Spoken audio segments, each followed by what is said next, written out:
Welcome back to the show, everybody. It's John Scardina. Man, I'm really excited for this episode. This is a really timely episode, actually. We're in January right now. We're thinking about current events. Andy John was on our episode, one of our episodes in the summer, talking about January 6th. He's now involved with a problem in January 3rd. We'll talk about that in a second. Next year, hopefully, it's not January 1st. But either way, if it's in January and Andy John's there, then there will most likely be a problem that he has to fix, and he does a pretty good job at fixing it. So we're excited to have him back on the show. Andy, welcome. Thanks, John. Appreciate the kind words. I think we're breaking the record this year. We made it 3 days instead of 6 this year. But some of those things are starting to move south on 95. So hopefully, it won't be in my region next year. But if it is, we'll be ready. That's hilarious. Yeah. When I first saw the report that people were stuck in their car for 27 hours in DC, I was like, oh, that sounds like a normal day in DC on the roads, so, okay, let's just talk about it though. We're hinting at I-95. There was a major snow event that happened on January 3rd. I would like you to give us some of the background details before we go into the disaster, because what happened, it was just so rapid that, like even if you had a plan in place, it was, record snowfalls, right? Like 4 inches an hour or something like that. So can you give us some kind of the background of what staged this incident, and then let's get into it. Yeah. Thanks, John. I would say it was one of those things where you didn't realize till afterwards all of the different impacts that were going to play into this event or this incident, and all the different contributing factors. So if you go back to the day, it was January 3rd. It was the first Monday coming off a major holiday break. So, folks were traveling for 2 weeks, Christmas, New Year's, that sort of thing. We had forecasted a foot of snow in that section of 95. It's the Fredericksburg, Stafford County, Spotsylvania area, pretty much halfway between Richmond and DC. And so you've got a lot of folks that are traveling back from Florida or wherever else, coming back to the Northeast or to Virginia, wherever they were going, that were getting on the interstate. You had a foot of snow or more coming down at, like you said, anywhere from 2 to 4 inches per hour rates. And you had it hitting at the time where most people are doing their normal commute. As you mentioned, traffic in DC area is not foreign to us. So you had all of those contributing factors all happening at one time. And so the snow came down around 8 a.m. It was coming in heavy at that 2 to 4 inch per hour. When I was out there, I saw license plates from Florida, from Georgia, from New York, going both ways on 95, all adding to the, normal commuting traffic that we have in Northern Virginia. So all of those things at once were kind of happening. So it was happening quick. And what a lot of people don't realize is, the news was showing that there was folks stuck overnight. There was folks stuck on Tuesday. We actually had accidents starting from 8 a.m. Monday morning all the way through until we ended up closing 95, both north and southbound, the next morning. I think it was somewhere around 5 or 6 a.m. So, the backups had already started. The first incident I think we had was a 6 tractor trailer backup on the southbound side of 95. Which on any normal day is a mess to clean up. And so that kind of started that. And I got to commend state police and our DOT in Virginia. They were trying to find ways just to keep traffic moving all day. So clearing at least one lane of road so traffic could get around, trying to plow other areas of the road so folks could get open on that side. It was a constant, chess game, if you will, of battling the wrecks, battling the snow, trying to get plows where they could actually get through, clearing at least one lane of traffic. It was a constant battle all day. And in fact, some of our first responders, some of our DOT leadership, some of our emergency management staff that work locally and regionally were also the ones stuck in this traffic, not able to get to the EOC, not able to get to their post or their station or to the command post, you name it. And so it was a lot of cascading effects that were happening, impacts that we were just having to rapidly kind of respond to all day through the night and into the next day. And honestly, I think that's probably the biggest after action for me as an emergency manager. One of our jobs is to paint that big picture, the common operating picture. What is the scope of this event or incident? What are the impacts that we're going to see 2, 3, 4 hours from now, 2, 3, 4 days from now?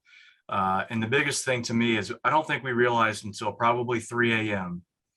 that we had folks still on the road that were there from 10 a.m., 8 a.m., and will likely be stuck there until we can get the road clear the next day. And so it took us a while to really get that understanding as a collective public safety group or mindset that we had a long-term problem on our hands, and we had folks that were impacted at the beginning of Monday morning that are still going to be impacted all the way through until Tuesday evening once we got everything cleared up. And like I was just telling you, John, before we got started, 95 wasn't the only game in town. We had record snowfall. And a lot of our emergency managers may be aware of the snow declaration process for FEMA, but we had several jurisdictions reach their record snowfall to be eligible for some expenses for FEMA. But what that tells me is we had record snowfall throughout jurisdictions. We also had power outages that extended 7 days, so a whole week. We had people without power. All of the connection roads that if we tried to reroute 95, we couldn't because Route 3, Route 1, all of our reroute options were blocked as well. And so it just turned into a lot of cascading impacts from this, and just the painting that big picture, I think, is something we could have done a little bit better from last week. Real quick, we're going to pause for this week's Disaster Tough endorsements. This show is owned and operated by professional emergency managers at Doberman Emergency Management. We apply disaster tough logic by protecting life, property, and business continuity through planning, mitigation, and training. Check us out at DobermanEMG.com or click on the show notes. Radio comms just got a major breakthrough with the L3 Harris XL Extreme 400P. It's the newest and toughest radio out there. Built by their space and tactical teams, the XL Extreme series can take a beating. 1,700-degree blast of heat, repeated 3-meter drops, rain, salt water, you name it. The XL Extreme series by L3 Harris can take it. Visit L3Harris.com to schedule your demo today. The battle to monitor and contain COVID-19 just got exponentially better for us. We are officially introducing an electronic, reusable COVID-19 test through our sponsors. It's called the COVID Plus Test, created by Tiger Tech, distributed by FS Global. This is the first FDA-authorized, rapid, non-invasive pre-screener. It's extremely easy to use. Forget those one-time use swabs. This is a disaster-tough technology. For more information on the COVID Plus test, check out our show notes. Okay, let's jump back in. Well, I think you're being incredibly generous to yourself. So you're a smart man, and as an emergency manager in it, you're able to look inward and say, "Hey, what can I do better?" Like that's built into emergency management. My after action, what can I do better? As a guy who lived in DC, lived through Snowmageddon, and lived through some of these big events, and understanding that there's not a lot of like off ramps. I also know that there's like the gas station issue in the National Cap region just drives me nuts because a lot of gas stations are not even like right on the highway; they're usually off the highway, and so like you have a lot of complexity there. And kudos to you for saying, hey, like just both recognizing it takes a lot of time to get everybody on the same table, especially if they are stuck on the road. People forget that.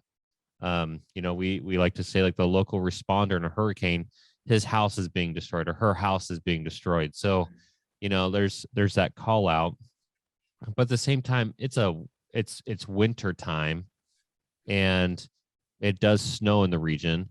And yeah, there's people from outside the area. You called it out, but I would say that it's not like an anomaly, right? Like maybe a lot of snow falling is a new thing. And maybe that we should be aware of that. And maybe the rate. But to think, hey, it's going to snow in DC in the winter.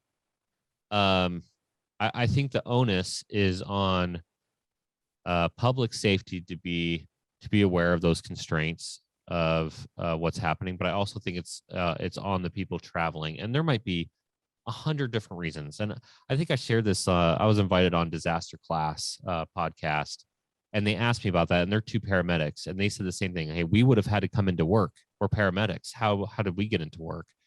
But they asked me about whose responsibility it was.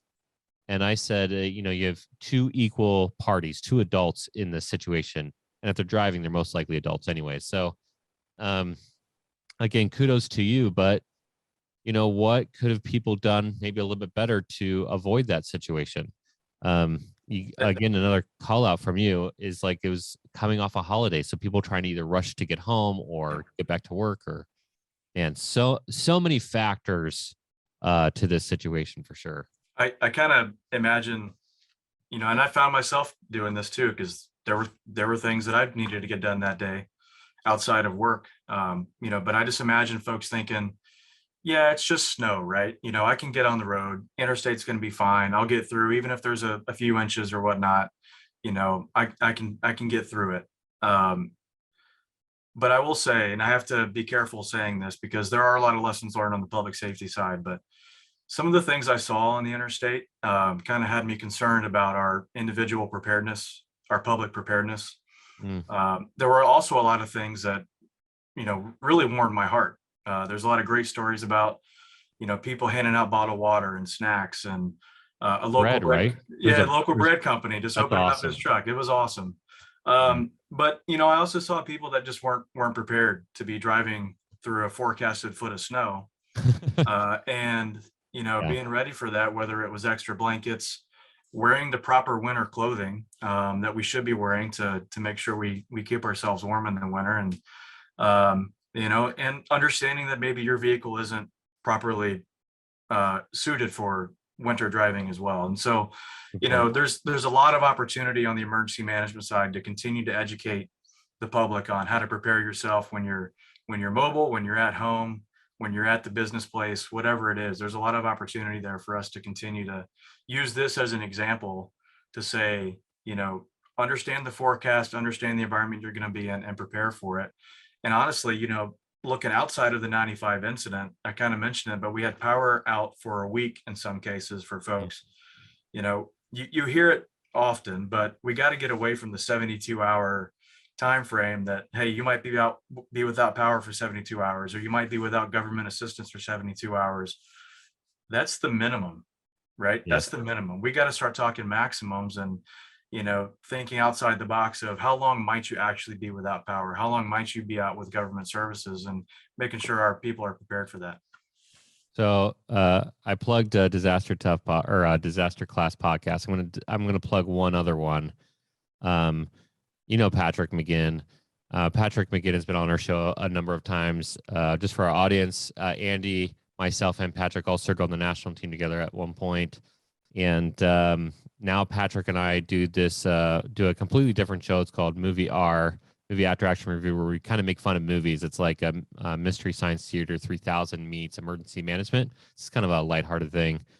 But at the end of it, the reason why I'm bringing this up is because the episode that just came out is essentially it's like Thanos, the snap, the blip. And we were trying to compare that to like a real world. Like, what would happen if you lost your ability to have critical infrastructure for numerous days? And basically, like that, we came down to the same conclusion of it is so much easier to get through long-term events and big events as a community than as individuals. And there was probably a whole lot of people who got converted to wanting to have a go bag in their car. But it was also a call out that like the people on the road that were stuck because of the actual mess, the first responders had to get there too. So it's a compounded issue. But the reason why their lives were made easier is because of that community that they were able to form on the road in real time between water and bread and snacks. And, I think that's pretty cool to see that in real time.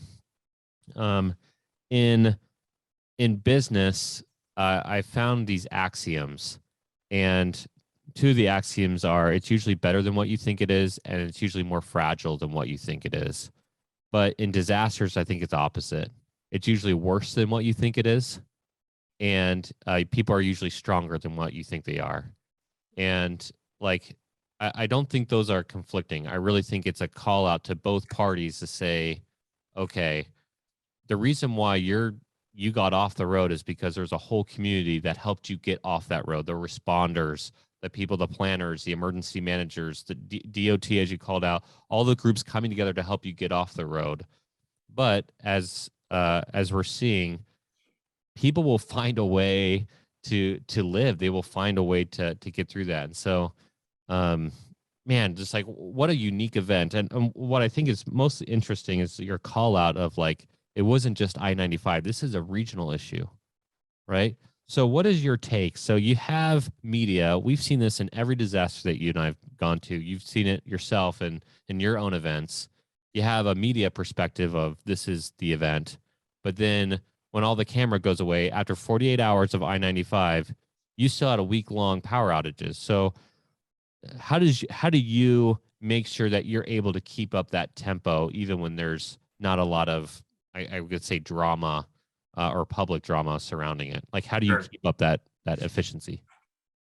I would say the public was definitely paying attention, and it may not have been because the news was promoting it, but they were without power for 4 or 5 days or longer. Good point. They're very aware of it. You know what I mean? And Yeah. so we still had cell service, thankfully, and phone, and folks were calling their local governments and calling state governments and certain officials and leaders saying, what's the plan? What's the power restoration time? Where are they prioritizing? And a lot of folks were asking those questions. And so it's imperative, whether or not the media chooses to focus on something, that you're still providing the public information to folks so that they understand what environment they're going to be living in for the next few days or longer. Yeah. I think it was as soon as 95 opened Tuesday evening, I think it shifted to another snowstorm in the Midwest, right? We saw a very similar, maybe not as extended, but a very similar thing in Kentucky with the interstate getting backed up. In Pakistan, I think the next day, I don't know if you saw that or not, but Yeah. where 20 or 30 people died because of it. And so I think you're absolutely right. We should always assume it's worse than we think it is, so that we are prepared and we're leaning forward and we're making sure all of our I's are dotted and T's are crossed, and every individual from the wealthiest person to the lowest income person has been taken care of and is back to where they need to be. But we shouldn't follow the media tempo for that, but we should utilize them as a necessary carrier of information for the public, so that they understand what is government doing, how long is this going to be, managing those expectations, and where can they find help. So is there a warming center or a shelter that's been stood up? And in this incident, absolutely every jurisdiction in that 95 corridor had some sort of warming center or shelter that was opened up eventually to help folks come in and, charge their cell phones, get warm, grab a warm meal, whatever it was. And so making sure that message gets out there was extremely crucial in this incident, because it was cold. It stayed cold. It really didn't get warm until the end of the week. And so folks without power, the temperature in their households are starting to go down each day as well. So it was just imperative that we got that message out there where they could continue to get help. So many good points there again. And I want to switch gears to like your timeline of the events of like what you did and how you did it. But before that, you talked about the chess match, and I brought this up or alluded to it before on a previous episode that I had the opportunity to be a keynote speaker at a NATO training in the US. And I talked about the chess match of disasters, and I talked about how the politician is the king, both because a politician is a king and vice versa, but also at the same time, like you always have to be constantly aware of them. And if they do something, they're kind of the most vulnerable, but if they lose, you lose. And I just thought it was really cool. As I was doing research for this episode, there was a politician, I think Tim Kaine, on the road. He talked about his experience, but he didn't say anything bad about the responders. He understood the situation that he was in. He was stuck just like everybody else. He's just like everybody else. And he's talking about like, hey, I only had an orange and I think he said a Diet Coke to have during that time. And again, that's a good call out of like somebody who people perceive as, wealthy, has a lot of, resources available to them. They were just stuck as well. And it was a learning experience for him as well. So it was a good call out that you didn't have an additional issue just because politicians were involved, but there are lessons to be learned and try to avoid that. So just in switching gears here for a second. Okay, so were you actually at the EOC, or did you have to do this virtually? Because I-95 is in your area, right? How did you actually get to work? So the answer is yes. Yeah. Yeah, I mean, we operate in, geographically in Virginia, right? So we have, and it's not a fixed place. It's just wherever we can set up, and we have regional coordination centers that could set up. We have the State Emergency Operations Center Mm. that each regional coordination center kind of feeds information to, and it allows us to get resources to where they need to go quicker because we work regionally to find that resource. And if we don't have it, we send that up to the state EOC, who then looks statewide at other regions, or of course they can work the EMAC system and everything else. So we do operate geographically for that reason. But this incident was impacting multiple regions. So 95 goes through, I guess, 3 of our regions, if I'm remembering the map correctly. So Region 7, Northern Virginia, Region 2, which is kind of our northwest Fredericksburg area, and then Region 1, which is our central region. So 95 stretches that whole corridor. And so you had 2 different state police districts or divisions, 2 different DOT districts, and 2 different emergency management regions. And so that added to the complexity of this incident, where we're having to work across regional boundaries to respond to this, bring in extra resources from Northern Virginia, where we had already been able to kind of clear the snow in our area, bring it down south, bring resources up from the north to kind of all attack that Fredericksburg, Stafford area. And so the typical regional coordination center concept wasn't as fluid as it normally is for a statewide event. So we were having to do a lot of cross regional conversation, bring local emergency managers together that might not talk all the time because they're in 2 separate regions, that sort of thing. And so we had to act quickly. We actually just established our regional coordination center jointly with our Region 2 partners, and did that almost flawlessly and almost instantaneously because we knew it needed to happen. And so I was out on 95 for a little bit, trying to get some eyes on the incident to understand the scope and magnitude. I spent some time in the Stafford County Emergency Operations Center providing direct support to their local operation. VDEM provided staff to the Stafford EOC as well for the long duration of the week. And then I made different stops up in Northern Virginia with my localities up there to make sure everything was smooth up there. But during the 95 piece, I'd say it was probably a combination of on-scene support, EOC support, and then virtual support through phone and some of the various platforms we have.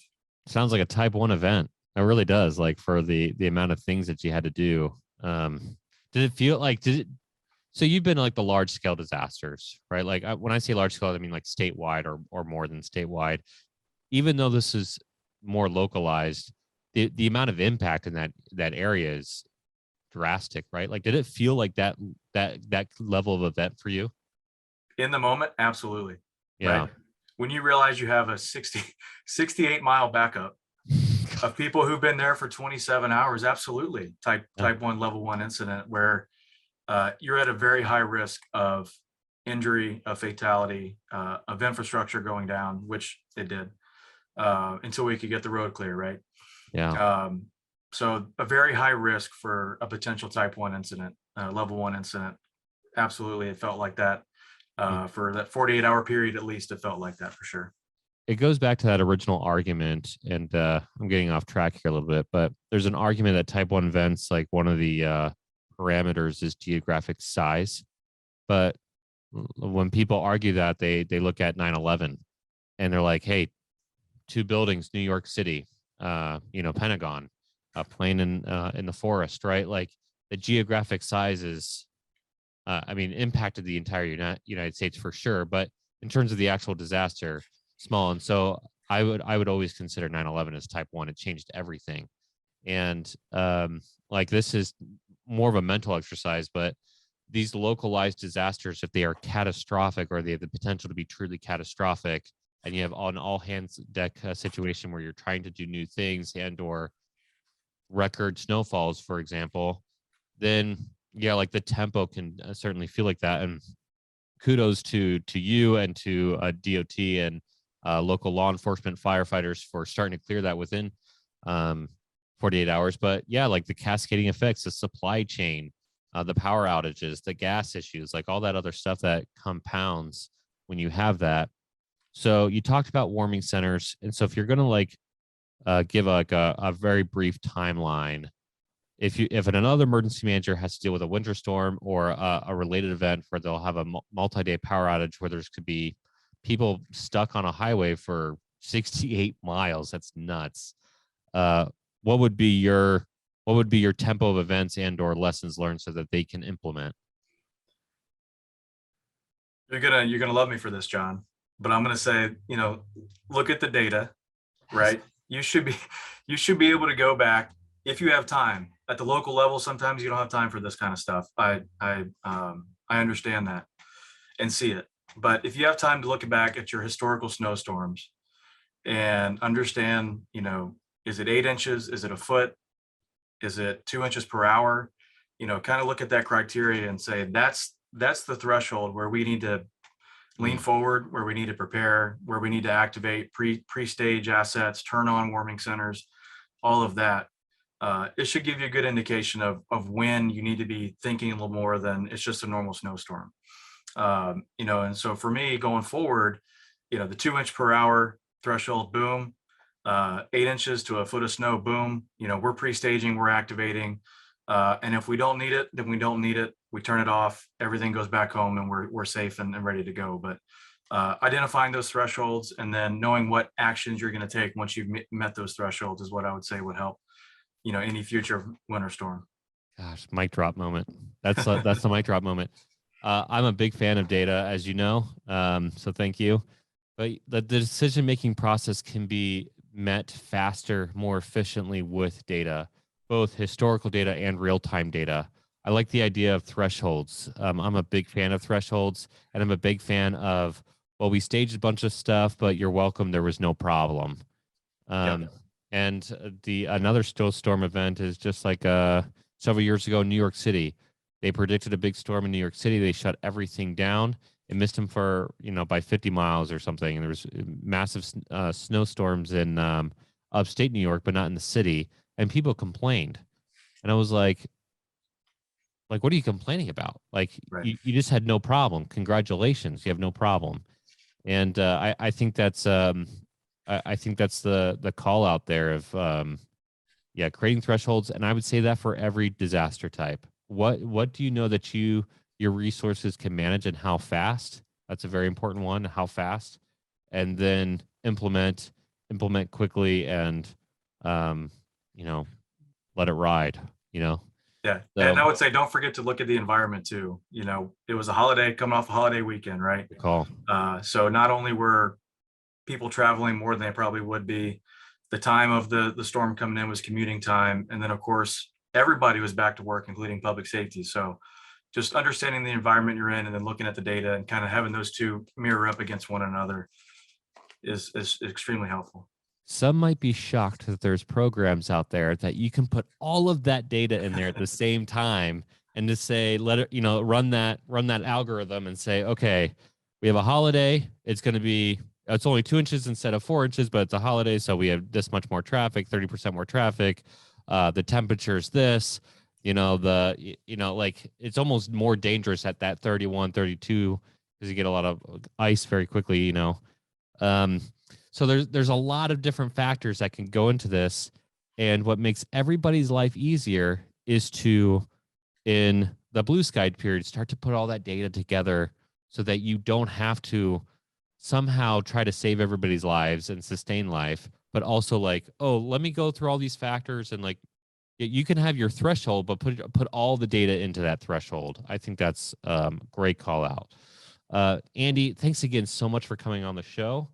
It's always a pleasure to talk to you. I seriously hope 2023, we don't have an event on January 1st, but if there is one in DC and you're there, I know they're going to be exponentially better with you there and the people that you work with, because you guys are knocking it out of the park. And that's pretty obvious. So I want to give that shout out to you guys one more time. Thanks, John. I appreciate it. And if I could do a shameless plug, I do want to thank the local emergency managers, state police, VDOT, the Region 7 VDEM team, the VDEM as an agency, everybody that contributed. We had no fatalities and no loss of life for a 48-hour backup on 95. Huge accomplishment. Could we have done things a little bit better? Always. Could the public have been a little bit more prepared? Always. But no fatalities, no injuries. And we walk away with lessons learned and nothing more. So just, kudos to everyone that was a part of that incident and response. And yeah, thanks for having me on, John. Appreciate it as always.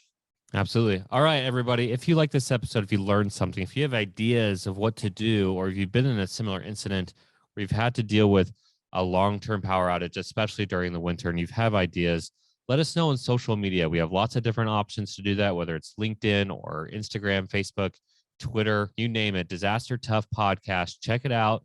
Leave us a comment. Ask a question for Andy if you have a specific question of, how to opening a warming center or who to connect with that. Maybe he can give you some ideas there. So make sure you check this out. You can always send us an email. We get lots of questions through email as well at info@dobermanemg.com. And we'll see you next week.